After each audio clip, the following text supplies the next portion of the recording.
Okay, I'm starting.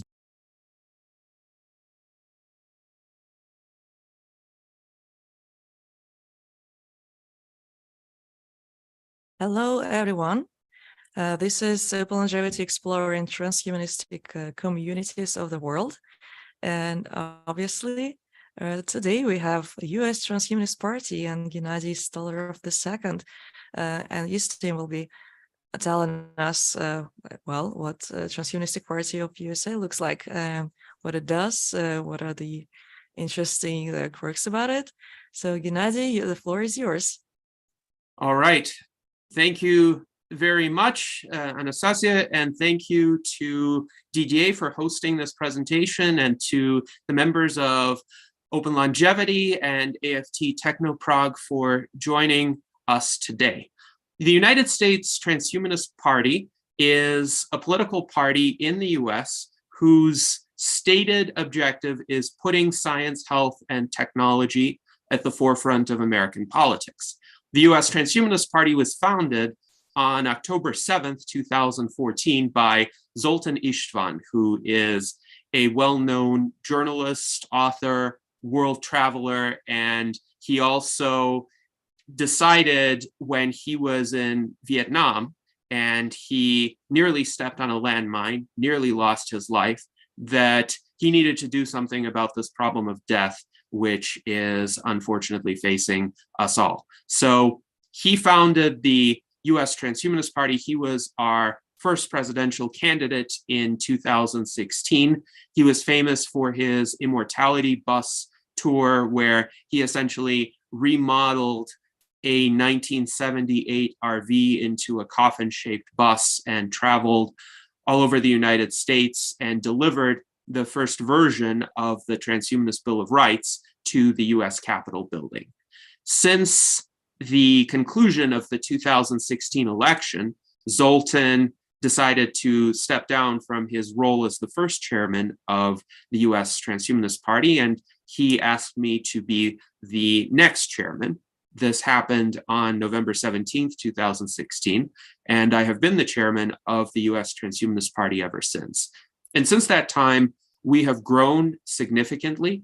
We now have about 4,100 members. Membership is free, and it is actually available to anyone in the world. I will show you soon how it is possible to join the US Transhumanist Party. We had a presidential campaign season since that time in 2020, when our candidate for US president was Charlie Cam, and our candidate for vice president was Liz Parrish, who is also famous as a longevity advocate, the CEO of BioViva, and patient zero for the first ever combination gene therapy treatment that she actually had to go to Colombia to perform on herself in an effort to reverse certain aspects of biological aging. We have also had various local candidates whom we endorsed for office. I myself ran twice for a local office, the Board of Trustees of the Indian Hills General Improvement District in Douglas County, Nevada. We also endorsed Jennifer Hughes, who ran for mayor of Camden, New Jersey in 2021. And she was notable for being the first mayoral candidate to campaign on an openly pro-longevity platform. She included support for life extension as one of her campaigning points. And she was also the first candidate in about 50 years to challenge the Democratic Party monopoly on the mayoral position in Camden, New Jersey. Then in 2022, we also endorsed Daniel Tweed, who ran for city council in Thousand Oaks, California, also on a transhumanist platform. So now I would like to share with you our website of the US Transhumanist Party. And this is essentially the central hub of announcements about our activity, as well as a place where you can find a lot of our content, though at this point, not all of our content, and I'll show you where to find the rest of it but at present, we do have a large amount of documentation about who we are and what we stand for here at transhumanist-party.org. So most importantly, we have our three core ideals, and our core ideals are intended to be phrased in a broad manner to unite as many people as possible who are interested in pursuing a brighter future for humankind. So our first core ideal is that the Transhumanist Party supports significant life extension achieved through the progress of science and technology. Our second core ideal is that we support a cultural, societal, and political atmosphere informed and animated by reason, science, and secular values.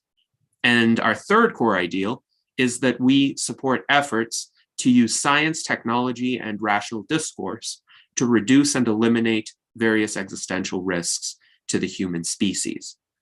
One of our major endeavors, which is ongoing and which occurs every Sunday at 1 p.m. US Pacific time, that's 4 p.m. US Eastern time, would be our Virtual Enlightenment Salon series. We started the Virtual Enlightenment Salons during the early pandemic when people were locked down and virtual meetings were essentially the only way to communicate. But we have continued the salons and we plan to continue them indefinitely because we find this is an excellent venue for long form conversation, for going into depth on issues that otherwise perhaps wouldn't be addressed in the same manner.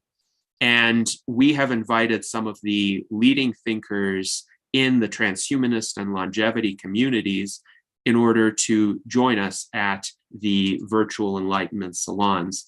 And they can be found on my channel. That's youtube.com/G Stolyarov II. I can show you a bit what the playlist of our salons looks like in just a moment.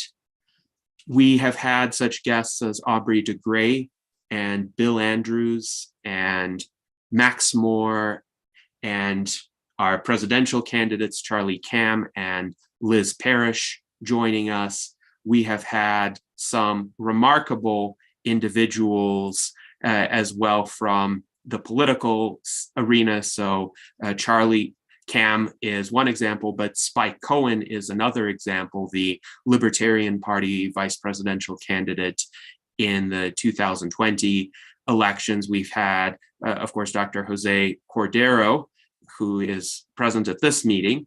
We had Terry Grossman, a famous longevity physician and co-author of Fantastic Voyage, Live Long Enough to Live Forever with Ray Kurzweil.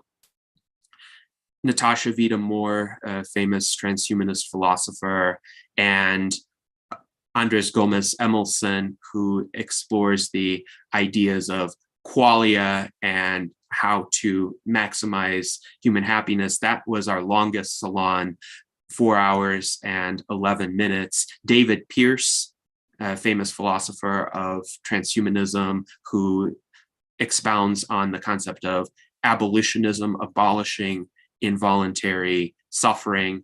And of course, Didier has been a guest multiple times. We would be happy to have representatives from Open Longevity as our guests.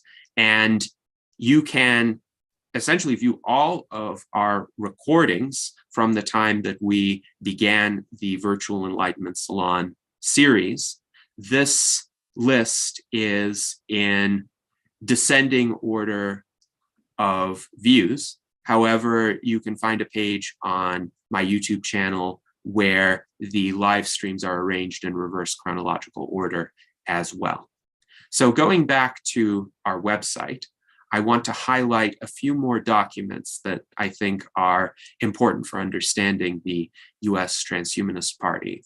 First of all, we have our Constitution, and this is a document that explains not just the core ideals and operating principles of the US Transhumanist Party, but our organizational structure, what it takes to be a member, what are the various categories of members, how our officer team is constituted, our platform, which is the largest article of our Constitution and which I will delve into further in a bit, criteria for our candidates, as well as an enabling provision for some additional initiatives that are not political in nature, such as the Transhuman Club, which I will also discuss. So our platform can be found on our website here, and this can also be found in Article 6 of our Constitution. Our platform is a member-generated document. So we have an internal democratic process where our members are able to propose platform positions, and then periodically we hold electronic votes on those positions. And we are actually the first political party in the United States to have implemented electronic ranked preference or ranked choice voting. The premise of ranked choice voting is that you don't just vote for one of the options on the ballot. You can vote for multiple options, but you rank order them. You rank order as many of them as you wish. You can rank order all of them. And if your first choice gets eliminated because it does not have a sufficiently large number of first place votes, if it gets eliminated in one round, then in the next round, your second choice will be assigned to your first place ranking. Your third choice, if it hasn't been eliminated yet, will be assigned to your second place ranking, and so forth. And what that enables you to do is actually provide your genuine listing of preferences. So if you think that option A is the best option from your point of view, option C is absolutely horrible and you don't want it to win, you think option B is likely to win, and it's not as bad as option C, but you still don't like it as much as option A, you can rank A first, which is your honest first preference, and you don't have to worry about whether or not A is likely to win. And interestingly enough, what that does is that actually can change the outcome in favor of options that people individually prefer more, but in a conventional plurality or first past the post kind of system, they would be reluctant to vote for because they're more interested in defeating some option that they consider to be really bad. So the result of the ranked preference method, as applied to specific wordings within our platform, is that generally the more moderate, sensible, inclusive kinds of positions tend to prevail. So in our platform, while I would say most people would not agree with 100% of it, most people would also say this is a reasonable document overall, and that they would find significant areas of alignment with it as transhumanists, as longevity advocates, or even as people who are adjacent to our community and might ally with us on certain issues. So we have various sections of our platform here: technological advocacy and policies for achieving longevity. You can see our section 5 discusses our support of concerted research in an effort to eradicate disease and illness. We have sections on civil liberties and individual freedoms, for instance, support for the right to privacy and condemning hostile discrimination based on circumstantial characteristics, support for morphological freedom. We have an extensive discussion of the rights and well-being of sentient entities, and this is an area that we have addressed for many years, both in our platform and in the Transhumanist Bill of Rights. And we really try to look forward to a future where we are going to have to ask serious questions about what is a sentient entity, at what point can an entity, including potentially a non-human entity, rise to the level of needing to have rights. And it would be important to have that framework in place before these kinds of issues really rise to the forefront of public discussion, because we want to avoid the civil rights struggles and often the acrimony and turmoil that comes about with open societal conflicts over rights. It's better to have a framework beforehand that accommodates these rights for emerging sentient entities. We also care about existential risks per our third core ideal, and in particular, our platform focuses on the risks of weapons of mass destruction, nuclear, chemical, biological weapons, which pose present dangers. So there are different opinions within the transhumanist community about this, but my own opinion and the opinion of a lot of transhumanists is that we should worry more about what could destroy us now. And nuclear weapons are at the forefront of that destructive capability, rather than being overly fearful and overly focused on, for instance, risks of artificial general intelligence. Now, there could be such risks, but they're not going to arise tomorrow. And imposing a moratorium on AGI research, or even the proposal of someone like Eliezer Yudkowsky, who explicitly said we should bomb Russian AI data centers and not be worried about risking nuclear war just to prevent AGI risk. That's the opposite of what the US Transhumanist Party stands for. So we are extremely concerned about the existential risks that are facing humankind today, and we want thoughtful solutions to be arrived at to prevent the destruction of our species. Rationality and education, an extremely important section, because we realize that we have to use all the tools at our disposal. And not all of those tools are high tech necessarily, though they can be aided by technology. But the tools of human reasoning have been around since classical antiquity. And philosophers like Aristotle, or philosophers like the Renaissance humanists, or the philosophers of the Enlightenment can teach us a lot about how to design societal systems, or how to facilitate peaceful, rational, civil human interactions, and enable us to make the best use of our technologies. And we absolutely need to not just think about how do we re-engineer the human being, though, of course, in the future, human brain augmentation will be possible, but we also need to think about, in the present, how do we avert the manifestations of the worst human tendencies, and how do we bring about the best in human beings so that we can reach the next era of our civilization. So a lot of our policy planks address education and address access to knowledge and how we can use technology to achieve that. And then we have a large section in our platform on reforming political processes, improving governmental accountability, transparency of government operations, preventing abuses of individual rights, and essentially making sure that there's not an asymmetry in the use of technology between governments and the people whom they govern.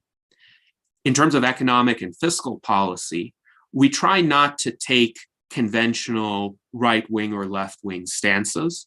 Instead, we try to look at creative solutions for the future. So for instance, a universal basic income, which is unconditional, not dependent on how much money a person earns or any other position in a person's society. That's not a right-wing or left-wing position. It kind of transcends them, but we think this may be necessary in the future as we reach a society of greater abundance and also greater automation, and people are going to need to rethink essentially the role of paid work in their lives.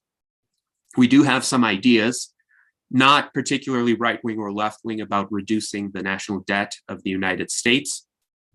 We try to eliminate complex and unwieldy bureaucratic systems in favor of simpler solutions. So the monstrosity of the income tax system in the United States is one that we propose to replace with a flat percentage of sales tax that only applies to purchases from certain large businesses. And essentially, the tax reporting for that would be automatic. I bring this up because I just finished filing my tax returns in the United States this year, and every year it's kind of an ordeal, even though one has already paid one's taxes by that point in time. So we try to make things simpler using technology instead of making them more complicated. We have some international initiatives, including Zoltan's idea of the creation of a transhumanist Olympics where people could participate and use any sort of technological enhancements, or an international or world passport, which would be great, for instance, for refugees who are seeking to flee from politically oppressive regimes. Also, we focus on technological solutions to social issues.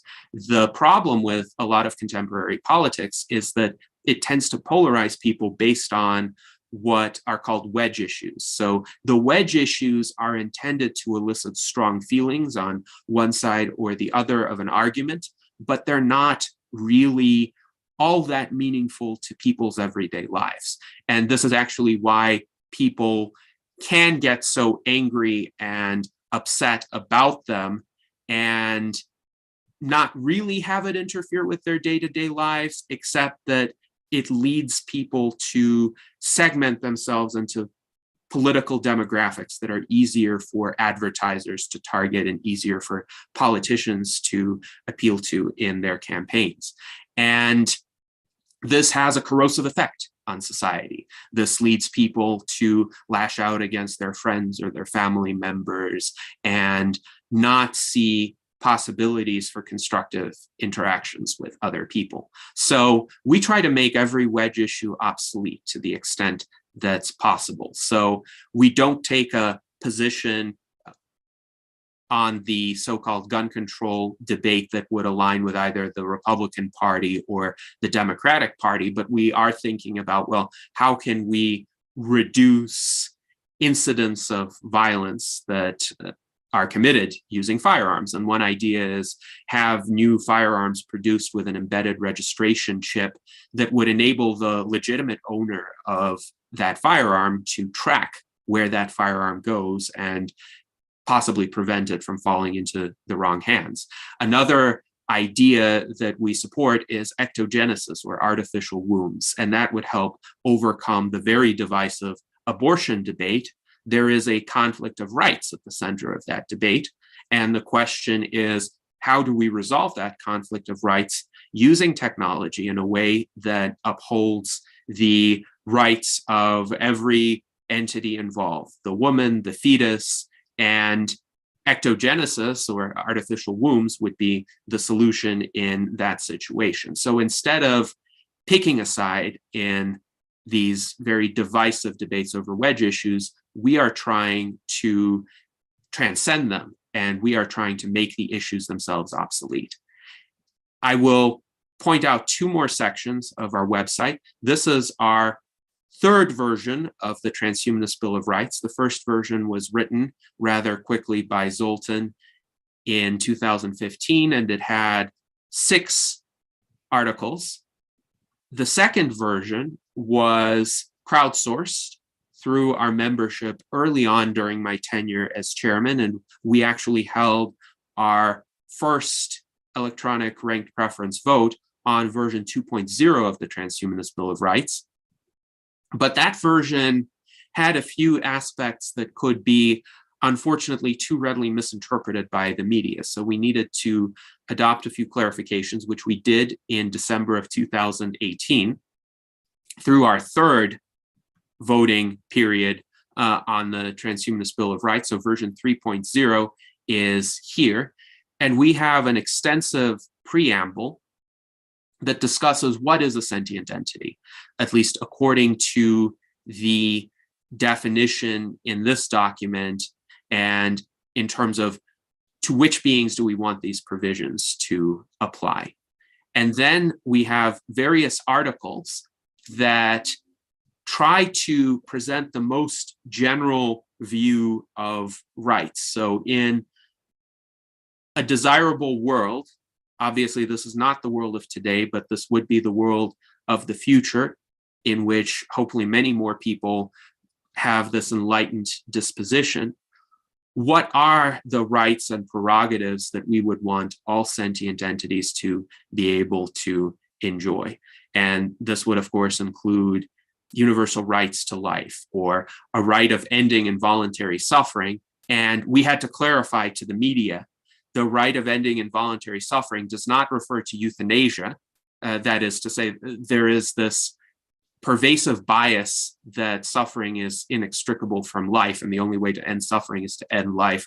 We don't agree with that, but rather this right refers to the application of technology to eliminate involuntary suffering in still living beings while enabling their lives to continue with improved quality and length. And we have also in here articles from the United Nations Universal Declaration of Human Rights, except they have been generalized to apply to all sentient entities. So this Article 31 regarding freedom of movement and residence, this is taken from the United Nations Universal Declaration of Human Rights, but it refers to individual sentient entities. And we have 43 articles in total, so a great increase from 6 that Zoltan originally wrote. This is now a fairly stable document, so we anticipate perhaps minor refinements to it every few years. And finally, I will mention our free membership. It's a very easy application form to fill out. You can go to transhumanist-party.org/membership. Here's the form. You provide your name, your email address. Are you eligible to vote in US elections? Yes or no. Do you agree with our core ideals? Yes or no. Even if you're not eligible to vote in US elections, you can still join us as what we call an allied member, which means you would be able to participate in our internal decision-making purposes. You just obviously wouldn't be able to vote if one of our candidates is on a ballot for a local, state, or federal election. So with that, I would like to turn this over to our other officers, and let's go to Jason, because Jason created the Transhuman Club website, and I would like Jason to discuss that a bit.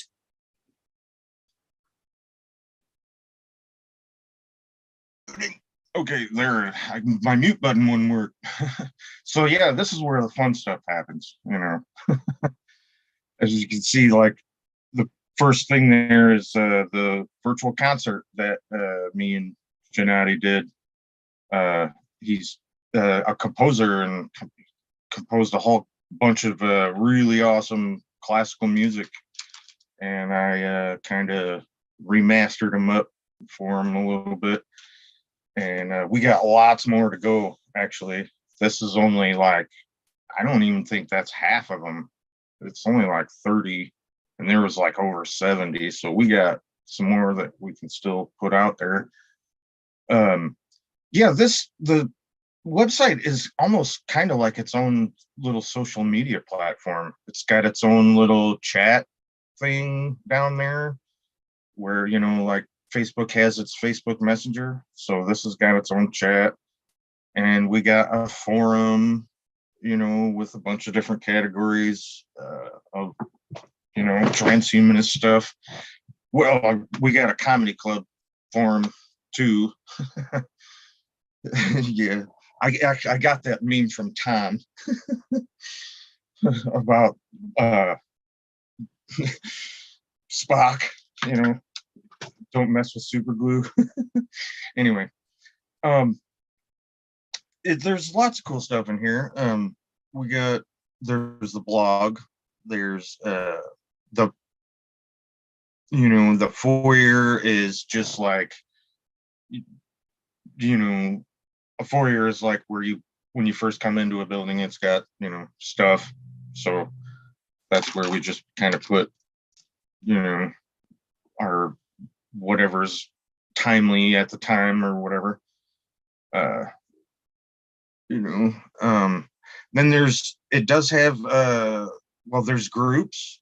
So there's like, just like on Facebook, you have Facebook groups. Well, this has its own groups. Like one of them is Omni Futurist group, that's headed up by Mike DeVerde. It sort of evolved out of our legislative analyst team, and it's mostly only looking at the economic singularity problem. And so that was like a major issue. So we formed a whole nother group about that. And that's been going good. I wouldn't say that's necessarily connected to the, USTP party specifically, but, I mean, we will, I'm sure, benefit from whatever, legislative policy that we get out of it,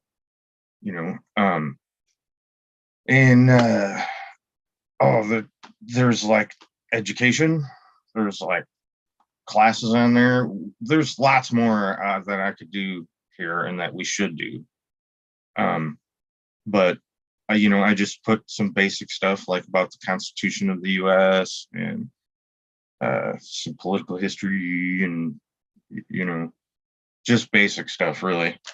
And then those allow you to usually get a badge, which usually unlocks, member only stuff. Because if you go to your member like profile page, there'll be another menu and more pages that you can go to that aren't available to just regular. And it's all free. I mean, it's not like you got to pay to unlock that member only stuff. But you'd have to sign up. Just putting your email in there is a big chore for sometimes. What else is in here? Oh, there's the salon thing that just, it's just another page where we can see some of the salons that we did. And then there's art pages where we've been putting a bunch of our art, and there should be one where you can share your own art there too. And then the coolest part, I think, is the theater, where we've been putting a bunch of Gennady's music. That's weird. It says you gotta log in. I thought Yes, let me try one of the pages from the drop down. So let's do Theater 3. Yes, you do have to log in to use some of the features of the site. Right now, there is a members only feature, but you can connect your Facebook account if you want an easy profile creation experience, or you can create a profile manually on the Transhuman Club website. So this is a page featuring some of my musical compositions along with animations. So Jason is quite a skilled animator, and he designed some of these animated short video sequences that we then assembled into these videos. And I would encourage everyone to look up the Futuristic Neoclassical Music Concert #1 on YouTube. And indeed, we hope to have concert #2 sometime this year. May I ask how many people are there in the club right now? How many people are using it? Well, are in the club daily or monthly? Well, the Transhuman Club really hasn't taken off all that much yet. we actually haven't been getting a whole lot of visitors, but it's pretty cool though, so I don't know why. I mean, it's cooler than Facebook, I think. It is cooler than Facebook, and we encourage more people to join. It's easy to access, even though you see this Wix URL here. You can also access it using the link transhuman.club. And you can see here, for instance, we have some art galleries, including AI generated or AI assisted artworks. So for example, we have variations on the city of Coruscant from Star Wars, but Jason used DALL-E 2 to create some, let's say, interesting versions of the cityscape, including animated ones here, for instance. But these are not all from the original image. There are some new buildings that were essentially AI generated as a result of Jason's talents. And it's interesting because we can use AI now to help us envision the kind of technological future where all of humankind's current political and societal problems have been resolved or transcended, and we can show people what that vision looks like. We don't just have to speak about it in an abstract or theoretical manner, which I think is one of the major benefits of a place like the Transhuman Club. And another benefit of a place like the Transhuman Club is that you can focus on transhumanist discussions without this endless barrage of distractions that conventional social media platforms will intentionally subject you to, because their goal is to keep users on the platform, to keep them maximally engaged, but within that walled garden. And sometimes that's at odds with the individual's goals, which could be, for instance, improving one's own productivity or learning about some particular field of endeavor or trying to collaborate within a community like the transhumanist or longevity movement. Sometimes conventional social media platforms can be too distracting to really facilitate that. So we think an older mode of interaction is actually more beneficial in this regard. So now, How can I? Yes. I'm sorry. How can I find another members here in the club? So members, there is a list of members that you can access, but you'd have to join as a member. So you can click here, sign up /login, and you have the option to either create your own account or join via Facebook. And that's a very easy process. And by the way, we don't transmit any person's private information to any third parties. Absolutely not. Anything you submit will stay on this site only. So now I would like to, yes, go ahead. Kind of make sort of an elaborate profile too. I mean, the profile section, there's a lot more stuff you can put in there than on other social media platforms. Yes. Yeah.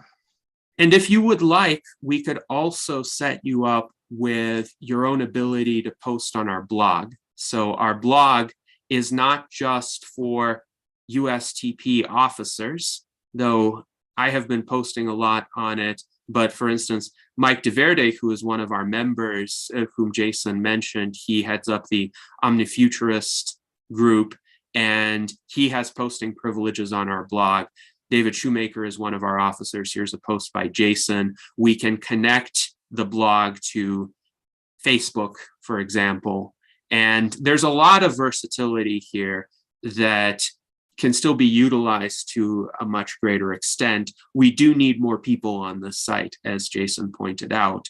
And I think if people start interacting here and build up a critical mass of interactions, this can be more productive for transhumanist collaborations, be they in art or in scientific projects or in sharing media, than something like Facebook or something like Twitter. The problem with Facebook and Twitter also is the content gets buried very quickly because you have this feed of hundreds of posts every day. And I think those sites make it intentionally difficult to use the search function to find something that was even posted a few days ago, not to mention a few years ago. You could if you know the exact keywords, but they're not making it easy for you. And I have been thinking for a long time about, well, why is it so hard to do basic things on some of these social media websites? Surely it's not because the sites have any sort of scarcity of programming talent or interface design talent. No, they're staffed by some of the most intelligent people in the world in those fields. It's that those are by design. Those are not bugs, but features in the minds of the designers, because they don't want people to have a long-term orientation. They want people to focus on whatever is right in front of them in their feeds. And of course, we transhumanists have a long-term orientation. So we want people to be able to have concepts at the forefront of their minds for more than 5 seconds and be able to actually do something meaningful with them, rather than being purely reactive and giving a like and moving on. So that's what the Transhuman Club is intended to do.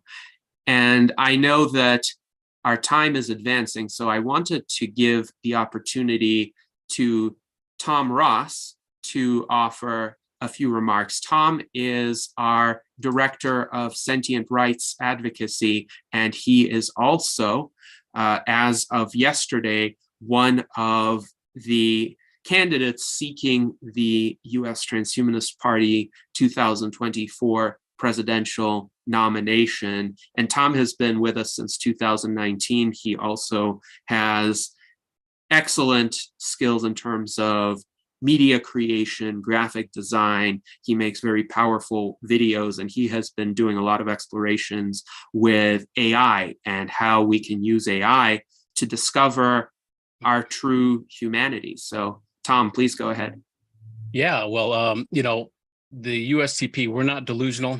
We know we won't be walking in the White House in January of 2025, but apparently being delusional isn't a disqualifier to be president in the country. But I'm running for very specific reasons. To first of all break the political paradigm of divide and rule, and to give young people more of a voice, and to actually, the reason I joined the USTP in the first place wasn't because I want to live longer, and it wasn't because I want to be a cyborg. It's because the Constitution has some very practical, pragmatic approaches to my cause, which is fighting human trafficking and child exploitation. And so that's another big part of my campaign platform. It's an operation I'm calling APEX, which is anti-planetary exploitation. And so that's going to be a big part of my push here. It's my passion plank of the USTP. And so one of the ways I want to break this political paradigm of divide and rule is, instead of having, debates, which are just laden with sound bites and mudslinging, I want to have roundtables. So in our primary, the public can see how transhumanists work together, how we can, really come together and work on very serious issues. We face far too many existential threats to be distracted by these toddler politicians. And so we've got to get very serious. We've got to really show how we work together. And again, we know we won't be walking in the White House in 2025, but we need to lay the groundwork now for a digital native who, in the right election cycle, who will walk into that office. And we need to get beyond this confrontational divide and rule, divide and conquer paradigm. And so that's really why we're running. That's why I'm running, is to start laying that groundwork, plant those seeds, show a whole different way of campaigning and governing. I'm using a artificial intelligence as my campaign manager, because I think it's important to show how we can integrate AI systems into campaigning and governing.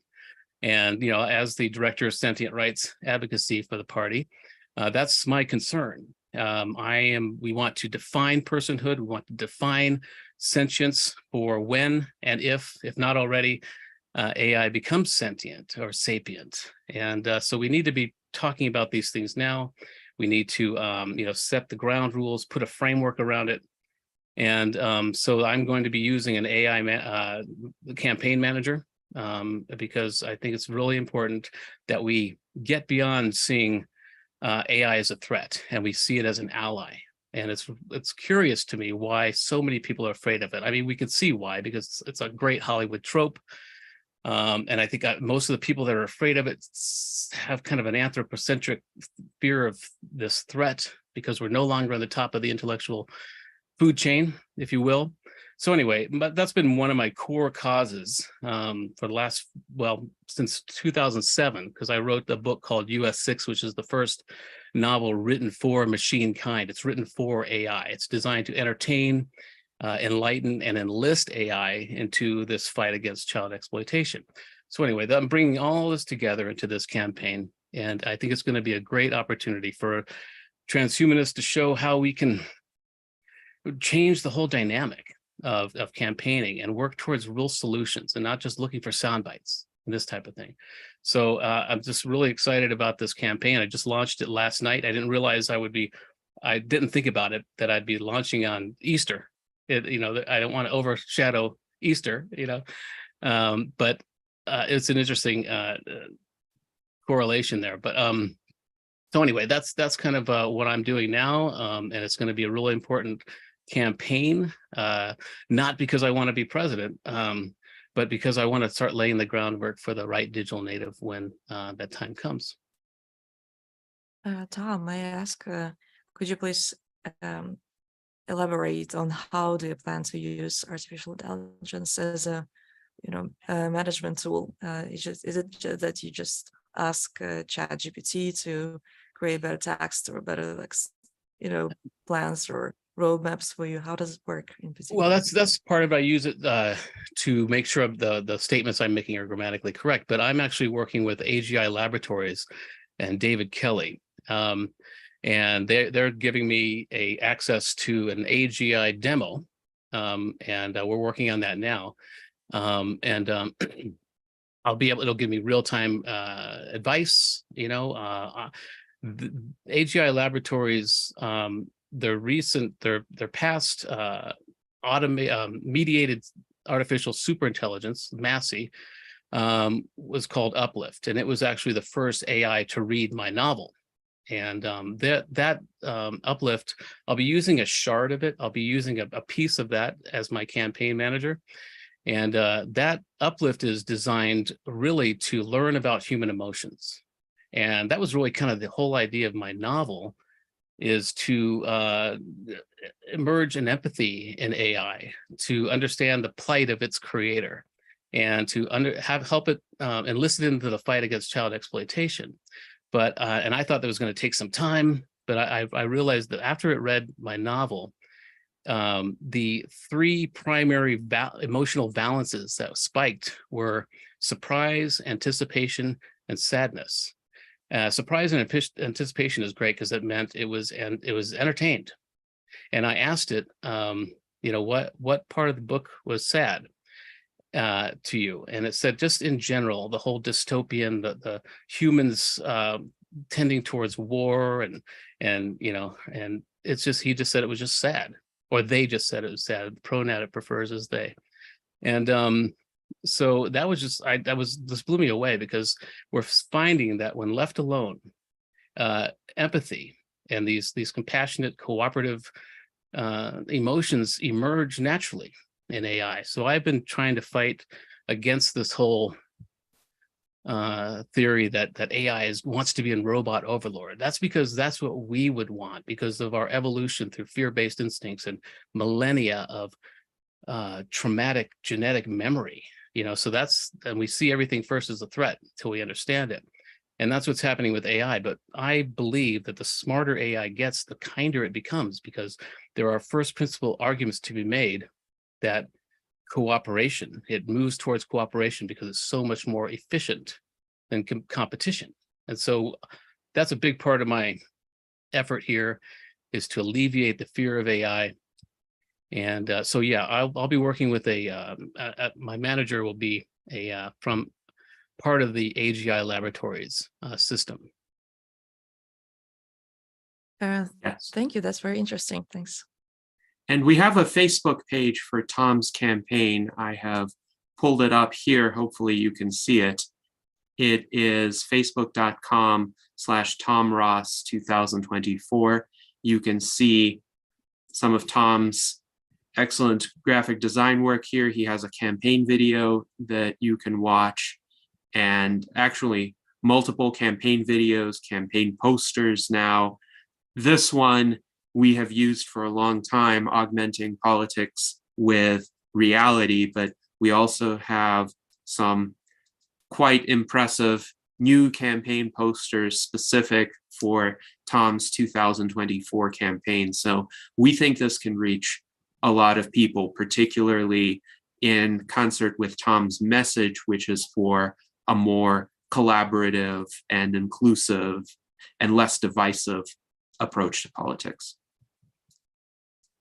I love the defragment word, yeah, and all the messaging that you have, yeah. Yes. And you wanted to someone else from the party to talk, right? Gennady?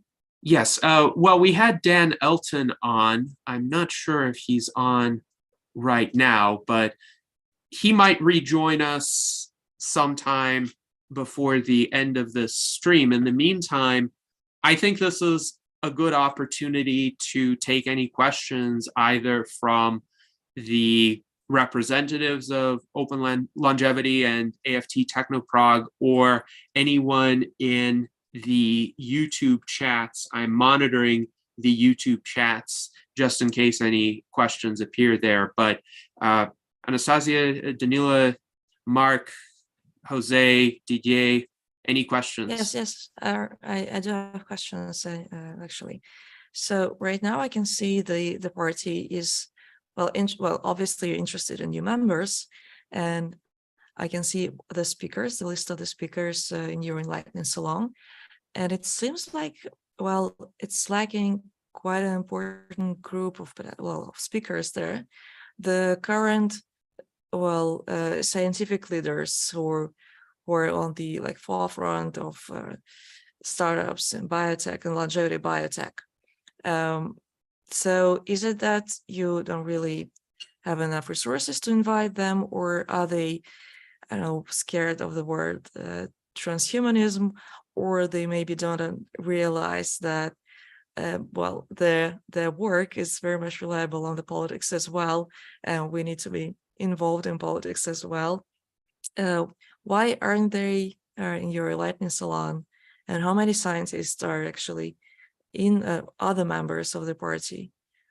And do you address scientists there? Because I understand this is like a list of questions in one, but it seems like you mostly address citizens as citizens, but not scientists with the problems that they might be facing in their work. And maybe there has to be some more propositions from the party have how politics could potentially help their work, maybe make their life and work easier. Well, I would say we do have quite a few scientists among our members as well as our guests for the Enlightenment Salon. So, of course, Aubrey de Grey and Bill Andrews are both extremely prominent in the longevity community.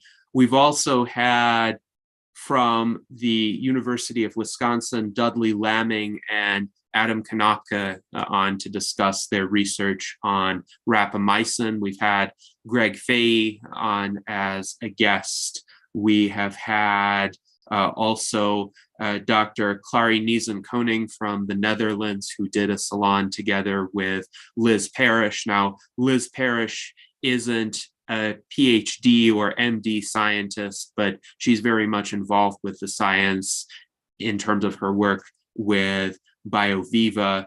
We've had scientists who are in adjacent fields. So, for instance, brain preservation, Kenneth Hayworth and Robert McIntyre. That was a very interesting salon, and I don't always agree with them, but they definitely showed up, and we had a robust discussion with them.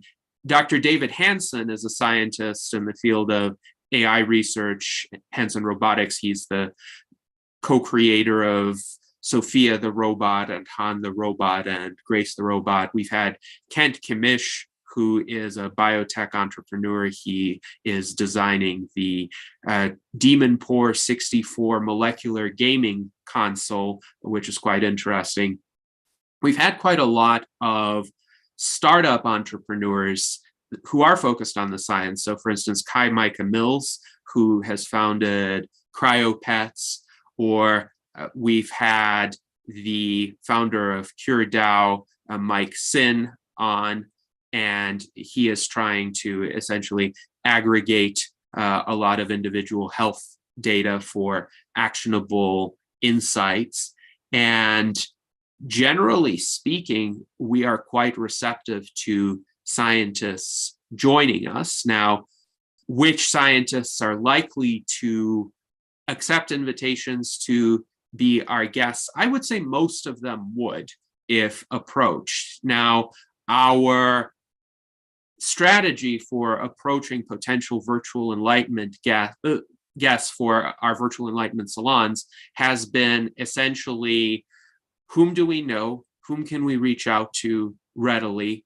And essentially work our way out from there. So if there are people whom you think it would be good for us to invite and have a conversation about their research or any products that they're planning on bringing to market, or what they would need in terms of assistance from a policy standpoint or from a public relations standpoint, please feel free to recommend some people, particularly if you have connections with them and could give us their email address, for example. Sometimes having a shared connection can go a long way, because then this scientist will know that we are a group to be trusted if we come highly recommended by someone whom they already trust. But is there something in your program that specifically addresses the problems of scientists, or some, I don't know, like policy regarding clinical trials in life extension or something like that? You're muted, man. Yes, You're muted, I will buddy. share. I will share my screen once again to show you our platform. So here it is. And we have this section, technological advocacy and policies for achieving longevity. And in particular, we have a number of sections, section 79 through 82, and then section 85, that would specifically address the needs of scientists. So section 79 discusses repealing the current requirement in the United States that drugs or treatments may not be used even on willing patients unless approval for such drugs or treatments is received from the Food and Drug Administration. So this is a big bottleneck right now in terms of scientific research, because a lot of life-saving medicines cannot be used unless they undergo a 10 or 15-year set of trials, which are often quite expensive, and they really narrow the field to just the established big pharma companies who can afford the billions of dollars that will often cost. And then section 80 discusses increasing opportunities for entry into the medical profession, and essentially having a broader variety of medical practitioners who are able to treat patients at different levels.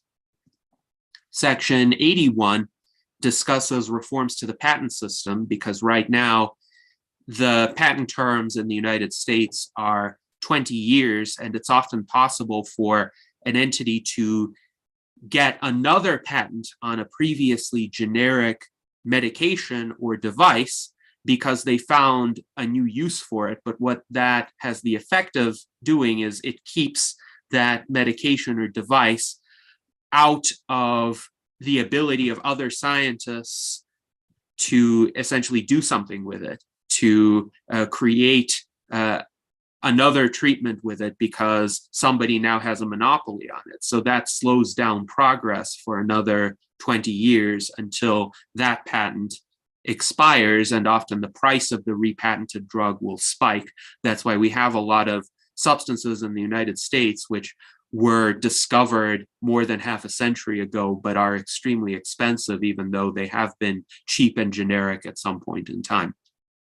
And then Section 82 also discusses medical patents and tries to limit the time frame over which they're effective. So 20 years is far too long in this era when medical innovation can proceed so rapidly. To have derivative works or advances on a previously patented invention only possible once every 20 years, or perhaps possible sooner, but at the mercy of the patent holder, is not a sufficiently fast pace of progress to enable us to reach longevity, escape velocity. And then we support in Section 85 of our platform relaxation or elimination of caps in the US federal budget on spending on scientific research. And we have a variety of other platform positions in connection to the COVID response. And some of this may need to be updated because they were adopted during the early pandemic. But we did support significant increases in research into effective cures and vaccines for COVID-19. And I think this is still relevant because we don't have a universal vaccine that protects against all variants. But the US Transhumanist Party advocates for an immediate $100 billion funding package for the rapid development of a COVID-19 vaccine. That's Section 103 of our platform, and Section 104 of our platform recognizes that biological aging is the #1 risk factor for mortality and severe complications from COVID-19 infections. And as a result, we also advocate for a permanent annual $100 billion funding package for anti-aging research to be immediately distributed to leading research organizations in the field, because I think one of the ways in which we can defeat the pandemic is by rejuvenating people and making sure that the consequences of any infection are not as severe. So we do have a lot of provisions in our platform that would help scientists quite directly. Here's another one, Section 105. We advocate for the immediate institution of a program of micropayments to people who are participating in citizen science initiatives. So people who donate their time or their computing power to programs such as Foldit, and this would give them a bit of an additional incentive. Or we, for instance, advocate incentives for 3D printing of medical device components, which were in short supply at various times during the pandemic. And in addition, we advocate for a different way of rewarding medical innovators. So instead of patents, which are exclusive grants of monopoly rights over a certain period of time, and they can enrich the original innovator, except most of the time they're acquired by pharma companies and the original innovator doesn't really get that much. We propose a system of bounties where essentially direct monetary payments would be made to people who develop new drugs or new treatments, and then those drugs and treatments enter the public domain. So the original innovator gets rewarded not through a monopoly right that may or may not bring revenue, but through a guarantee of revenue. And then the public gets to benefit and other scientists get to innovate on top of whatever that technological advance would offer. So hopefully that answers your question. Almost, and sorry if I'm taking too much of the time here, but just to clarify, yeah, obviously most of the speakers of the guests on the Enlightenment Salon are scientists, that's true. I'm mostly talking about like young minds, the students, and yes, the startups that are not, obviously associating themselves with the word transhumanism, the ones that are best funded in our field, like colleague Walters Labs or like RetroBio right now. So them, and also I'm looking at this list that you are showing right now. It's very interesting. It makes sense for you to present it on like better aging meetings, conferences, or on campuses of universities to pitch there, to talk to the young scientists there. I don't know, it seems reasonable to try to do that, but maybe you all already doing that. If you are interested in new members, how do you outreach to new members then? Our outreach during the past several years has been predominantly online, just because of the constraints of the pandemic, which have made travel more difficult and sometimes more dangerous. I remember in 2020, I had to make the decision during our campaign season to suspend all in-person campaigning because we wouldn't want to risk exposing our volunteers to the threat of infection. Now, this is changing a bit. COVID is still a problem, and this is where I say we need to be careful. Obviously, there are many more in-person meetings, and I think it's worthwhile to attend some of them. So I have been to the Longevity Summit in Dublin in 2022. I was also at RADFest. Every year that RADFest was held, but in 2022, they held it for the first time in person since 2019. So we are going to be doing more in-person outreach. It will be a kind of gradual ramping up, and it will depend on what volunteers we have in proximity to a particular conference or willing to attend a particular conference. So actually, if you have any recommendations for good venues where we could connect with other sympathetic individuals, whether they're explicitly transhumanist or they're seeking support from a group like ours, please let us know, and we will figure out if we have a volunteer who is able to go and obviously take the proper precautions. We live in a very strange state of the world right now because a lot of people are pretending that this pandemic is over, whereas in reality it is not. And as advocates of longevity, we need to figure out good ways, scientifically valid ways to protect ourselves in this kind of setting. So it will require consideration of what venue is it, how crowded is it. If it's 15 or 20 people in a well-ventilated space, then I think that's fine. If it's 1,000 people in a tight space, then we may have some safety concerns. Gennady, hi, it's Mark. May I ask you the same kind of question, because I have such a question about the way you can recruit some people. May I ask you, what do you find most effective in terms of recruitment?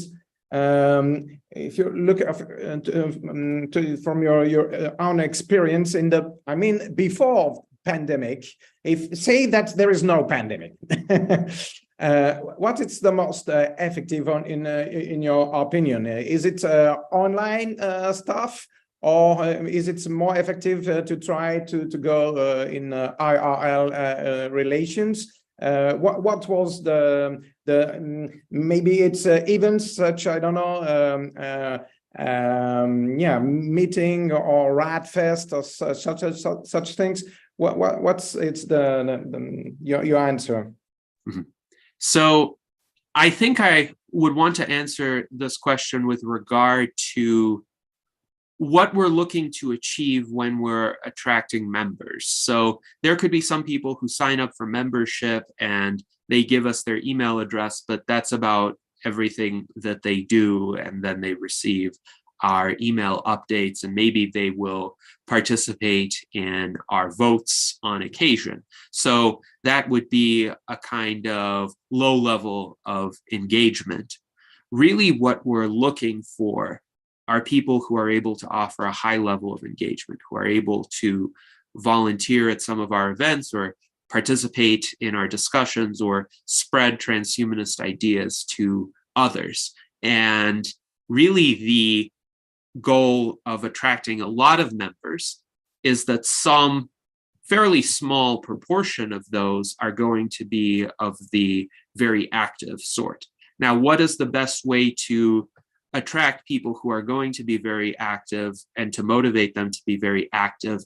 I don't know if online versus in person would make a difference. I think what makes a difference is the amount of time and engagement that is invested. So if one communicates with that person one-on-one to a significant extent and listens to what that person cares about and what that person is interested in the fields of longevity and transhumanism, and tries to offer a way for that person's talents to be utilized, then it's possible to effectively recruit that individual. If one takes a kind of broader approach and just says, okay, we're going to have this membership form open, we're going to have the possibility for you to sign up, then one is essentially relying on the enthusiasm of the people themselves who sign up to then take that to the next level. So then they will come forward and say, I want to do X, Y, and Z. And that will be a fairly small proportion of the people who sign up. I would say most people are looking for some sort of structure and some sort of guidance as to what they could do, especially if they have limited time. So I think thus far, we've been fairly good at attracting a good, solid inner core of our members, many of whom have become officers, but some of whom have taken on other roles. And those people have carried the Transhumanist Party forward. I think what we need to do more of is to create opportunities for people who want a kind of shorter term engagement, who might just not have time to spend several hours a day on transhumanist activities, but they may have time for 15 minutes a day. So we need to offer them something that they could spend 15 minutes on and still help us out with. And that really involves building out the infrastructure for our website, both the USTP website and the Transhuman Club, creating more educational modules. I'm hoping to create a set of video recordings that would essentially be online courses on transhumanist leadership. So communicating my insights and how I operate and what I have learned during the now 6.5 years that I've been chairman of the US Transhumanist Party, and perhaps helping people who want to scale that up to do so. I think it helps to have a presence on all these different platforms. You know, they're like, you know, fishing lines in the water. You know, people run across it and then that leads them back. You know, we got our Discord server, we got people trickling in every day. You know, what I asked one guy, you know, what led you here? And he said he had heard about transhumanism and just Googled it, and it led him to there. So I figured that was a cool thing. You know, so I think, yeah, having a presence out there on the different platforms and then have it, you know, they trickle in slowly but surely. We're kind of, we could do lots more, that's for sure. But Yes, well, it's a matter of having the people who are capable of engaging in the more rigorous recruiting efforts. So, as I said, it ultimately is a lot more valuable to be able to have an extensive one-on-one conversation with someone and get an understanding of what they're really seeking to achieve in potentially being part of our movement and what they could do and what they want to do. And of course, that takes time. And I think there are no real shortcuts. You could have more media to draw people in. Ultimately, if you want them to do something for the organization, it's important to engage with them directly.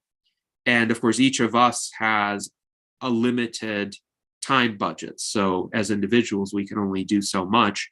We need to scale up that ability for in-depth engagement, which means essentially I need to have people who have my skill set, who are capable of having these in-depth conversations with other new members or potential new members, people who have some desire to help out or people who are curious to find out more about the transhumanist movement, the longevity movement, and the technological possibilities that those movements are trying to realize. And if I can, I have another question on another theme, which is your relation towards the media. What is in the States in the last year, this kind of relation? Are you often solicited? Do you think that your attitude toward the media is effective? Do you have a lot of occasion to intervene in the media, or is on the contrary, is it quite scarce? And maybe, I don't know, do you just produce your content and wait, maybe some media will come and ask you? And in the last, do you see any evolution in between the last years and some years ago in the attitude of the media toward the transhumanist in general and the transhumanist movement in general and the USTP in particular? Yes, and I think those are good questions. Now, in terms of our prior relationships with the media, of course, it depends on the individual journalists. Some journalists are more open-minded and are willing to seek out transhumanism, and those are generally the journalists with whom we have interacted. Now, I have a very different approach toward the media from Zoltan. Zoltan is himself a former journalist, and he wanted to get maximum media exposure, essentially sometimes by being a bit sensationalistic. And I would say there is good sensationalism and there's bad sensationalism. And most of what Zoltan did was good sensationalism, like the immortality bus, I think became a kind of iconic symbol of the transhumanist movement. And he held some fairly effective protests as well. The protest against nuclear weapons, for instance, where he and several other activists actually went to essentially a military museum of nuclear weapons and held up protest signs. Zoltan also did a lot of solicitation of reporters, but there were times when I think he made certain statements that he didn't have to make, that just, I think in his mind, maximized the level of engagement by virtue of being controversial. And my outlook has been, we need to be genuine about what we believe, but not engage in controversy for the sake of controversy. Unfortunately, the media really like sensationalism and controversy, and I would even say shock value. So the people from the media who have reached out to me have tended to be the more thoughtful kinds of journalists who want to have an in-depth conversation and don't mind nuance. But that's not going to get into a lot of the mainstream publications, though we've had a few. We've had some coverage from BBC. We've had some coverage from Vice, Motherboard, for example. We did have a profile done on our 2019 presidential primary season by a journalist named Alex Perlman, who's not exactly sympathetic to us, but she nonetheless did take the time to cover that election. And I would say the difficulty with the media has been in terms of how it has been evolving in recent years. So Zoltan, in many respects, had an easier time with the media because the United States was less politically polarized then, and the media actually paid attention to something other than the Democratic-Republican rivalry. After Donald Trump won the 2016 presidential election, essentially the media became polarized between pro-Trump and anti-Trump, and that's all that mattered to them. They intentionally de-emphasized third parties or minor political parties because they thought it would take away from that partisan narrative. So to give you an example, in March of 2020, I collaborated with the Free and Equal Elections Foundation to set up an open debate that included 18 presidential candidates from 8 different political parties, as well as some independents, in Chicago. And we rented the ballroom of the Hilton Hotel in Chicago. It was a really nice venue. We had an excellent time at the debate. Zoltan was there, by the way. Also, he was campaigning as a Republican at that time, trying to challenge Donald Trump for the nomination. And I think he did an excellent job at that debate. And all of the candidates were well-behaved, they were civil, they were respectful toward the other candidates. When they expressed their disagreements, they expressed them substantively and not by shouting over one another the way that Donald Trump and Joe Biden did later in 2020.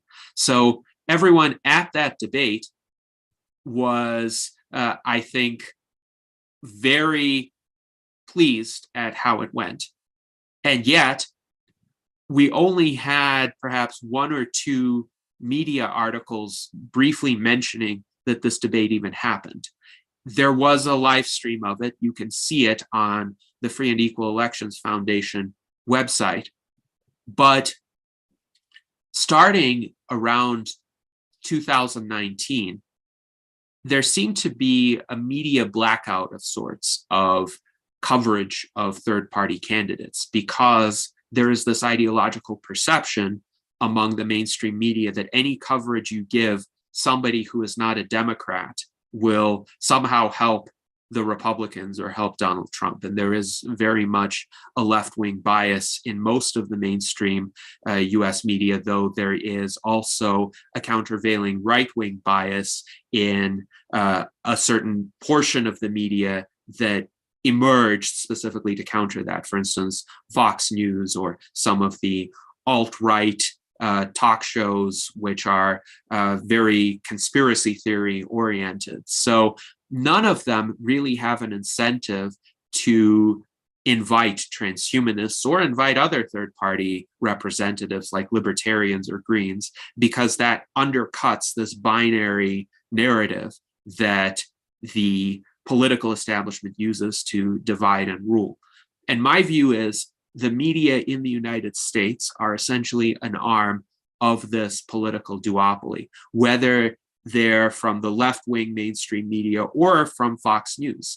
They're essentially not as far apart as people like to think that they are. And in some ways, they are actually kind of coordinating their activities. So many of the commentators on Fox News don't really believe what they're saying, but they want to get people riled up. And likewise, I think many people who are aligned with the Democratic Party, sometimes they really insult and diminish people who are somewhat politically adjacent to them. Andrew Yang has talked about this, for example, where when he was campaigning as a candidate for the Democratic Party and he didn't win the nomination, he got a lot of essentially mudslinging directed at him by people who didn't have personal hostilities toward him. And they would call him later on and say, well, you know, we didn't really mean that. We just had to say that because this is politics. This is part of playing the game. So I think the media are not our friend, ultimately. Some individuals within the media could be persuaded to cover us more reasonably, but we have to create our own media. And this is what we have been doing. So in response to another part of your question, we do generate a lot of content, and we hope that people will watch it. We hope that people will pick it up. We don't explicitly go to media outlets every time we have a virtual enlightenment salon and say, look at this, but it's all out there. And I would say those who really want to find out what transhumanists stand for, they can watch our many recordings and gather information. And yes, that requires nuance. And unfortunately, many journalists don't have the skill set or the inclination to interpret a nuanced kind of presentation. But I think we just need to get our name out there. We need to get our ideas out there on more platforms. And then I think more reporters will pick us up, at least the more conscientious ones.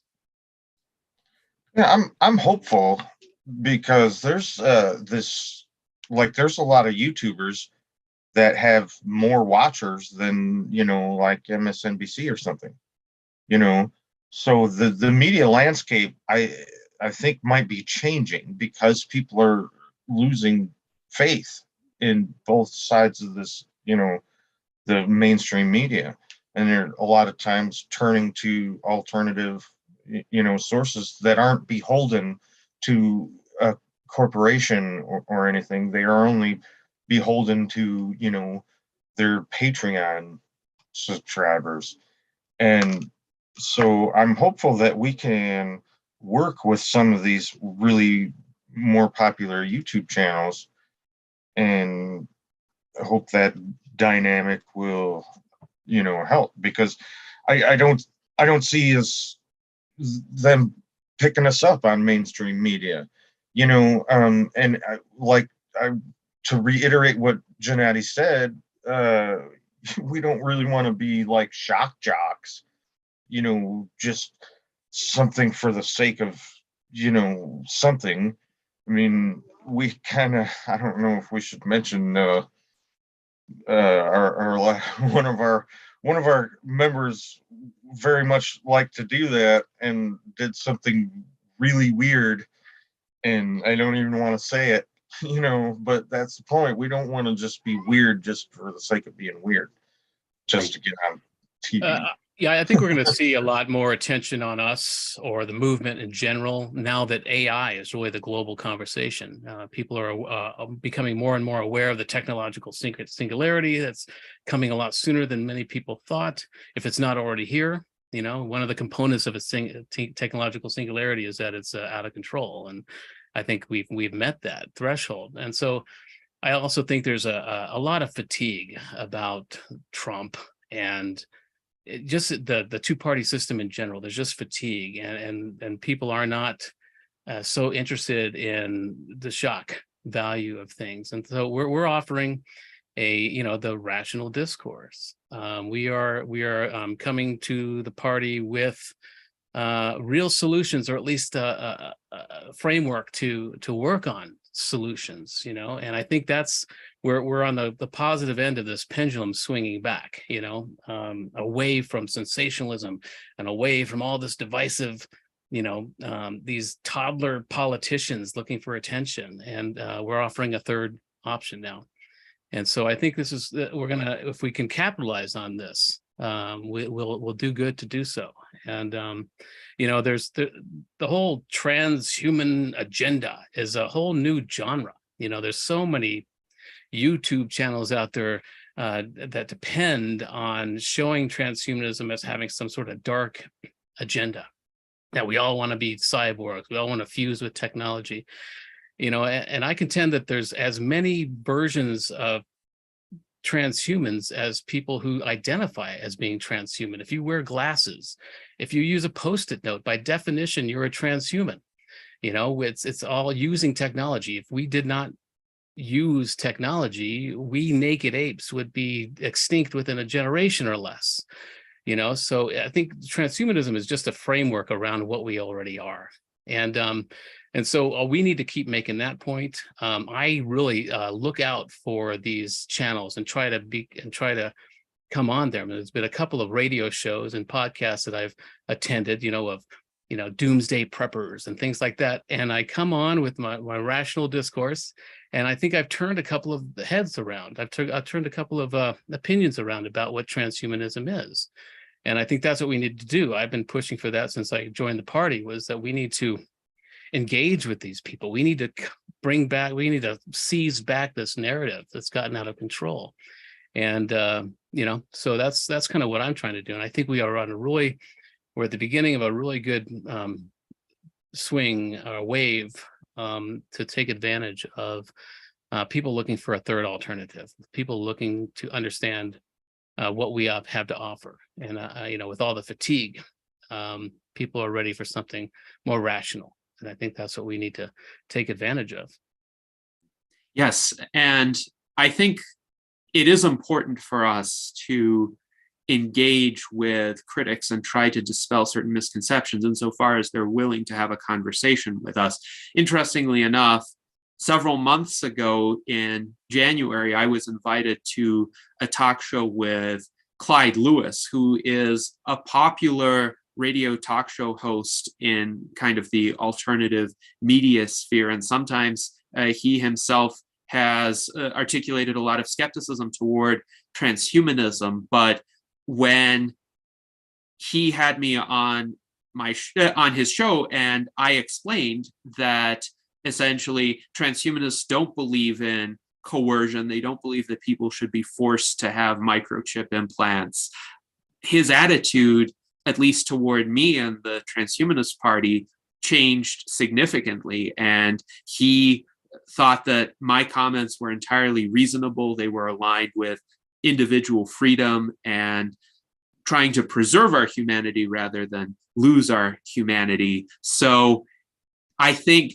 he, of course, still tries to portray there being some sort of nefarious clique of powerful entities that are trying to subvert individual autonomy. But I think he has moved away from saying, oh, the transhumanists are doing it.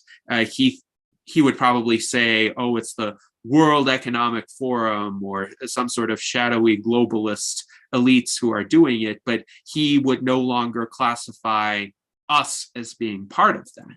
So I think it's good to engage with these people, even if their worldview is mistaken. I'm not sure to what extent the World Economic Forum is actually doing any of the nefarious things it's accused of doing, but nonetheless, if we can clearly state what we stand for, and they realize it's not any of what they attribute to these nefarious, shadowy entities, then we could start having conversations with these people that are constructive.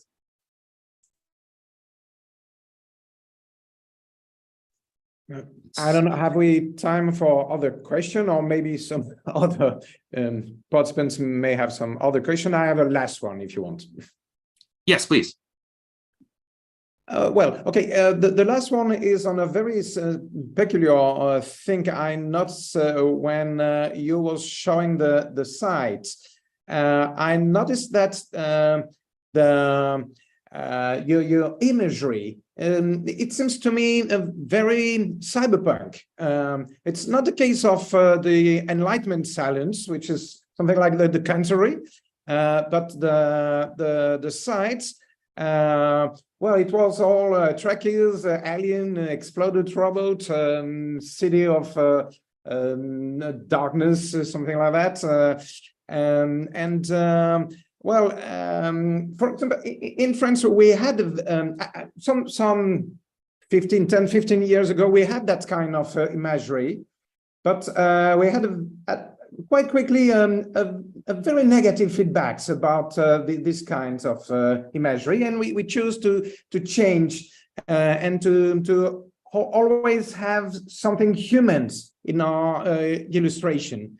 So the question is, do you never encounter this kind of problem of reaction, or do you deliberately want to promote this kind of society? Yes, exactly. What how you're showing again now.